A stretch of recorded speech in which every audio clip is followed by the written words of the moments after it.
I've noticed that we'll talk about ourselves, have a tendency to talk about ourselves as you know, like I drive myself mad. I drive myself mad thinking so much. It's not good. It's really not good. I need to stop doing that. Whereas in fact, if you start from the premise that I like really driving myself mad thinking a lot, that turns me on. That gets me going. That gets me going. That's what I need, because I'm a fucking crazy lunatic, and that's what I get off on. You start from that place, then you can heal it. But when you're thinking, no, I shouldn't be this, I should be that. Resistance. You're wasting all that energy. So you go with, first off, always go with. And it's learning how to do that. We assume we're wrong. Why assume you're wrong?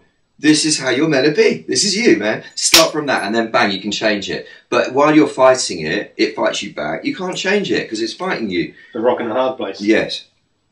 But then you learn to go with it for a while, and you think everything's going really smoothly, and then something happens and it throws you, and then you go back to your own way. This is yin and yang.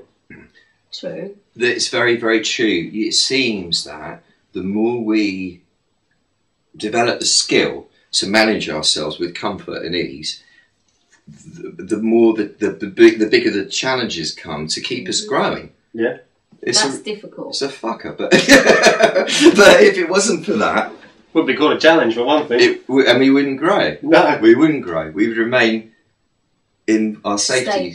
Unfortunately, we tend to focus on the negative and find ourselves reveling in the happy moments, whereas the low moments are equally as powerful and as useful. Definitely. And as much of a gift of life as the beautiful one. And you can't have the one without the other, because you've got to have the yin to have the yang. You have to have the opposites, yeah. But it's what we do when we're meeting with pain and inconvenience and disappointment. We start by denying it, pushing it away. And the quicker we can go, okay, you're God too, you're the Tao too, you're the mystery too, come to me to love me.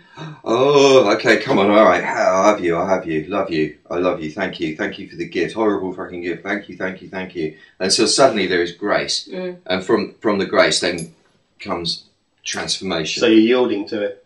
Yielding, thank you. Yielding is a very, very fascinating topic. Tai Chi. Tai Chi. Yeah, we love Tai Chi. Yeah. So, if you don't know, I'm sure you probably do, Tai Chi, one of its famous bits and pieces, one of its famous tenets, is the idea that you yield to an oncoming force. Because, you know, Tai Chi is boxing. Slow motion, shadow boxing usually, but it's actually full speed, very clever boxing, quite hard to learn, a bit weird and tricky. When you get the knack of it, it's really good. Really, it's called the Supreme Ultimate Fist. It is the lady's arm. The lady's arm. Yeah, I like that. That's lovely. The lady's arm. The idea that because you're using chi from softness, yes. the body weight and body mechanics really very sophisticated way of moving your whole body weight bang into something. So you don't need to be very strong to affect a thing. And it's the idea is that when you're struck by somebody using it, it's the sensation is like being whacked with an iron bar, but it's like covered in loads of cotton wool. So you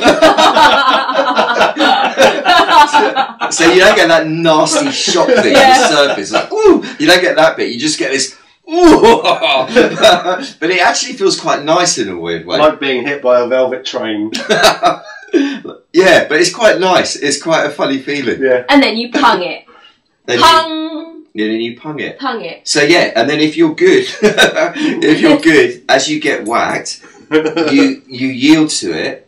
Like you turn, so if the guy's punching here, I turn that way, but I'm sticking as well. Yeah. In the yield, I'm controlling them.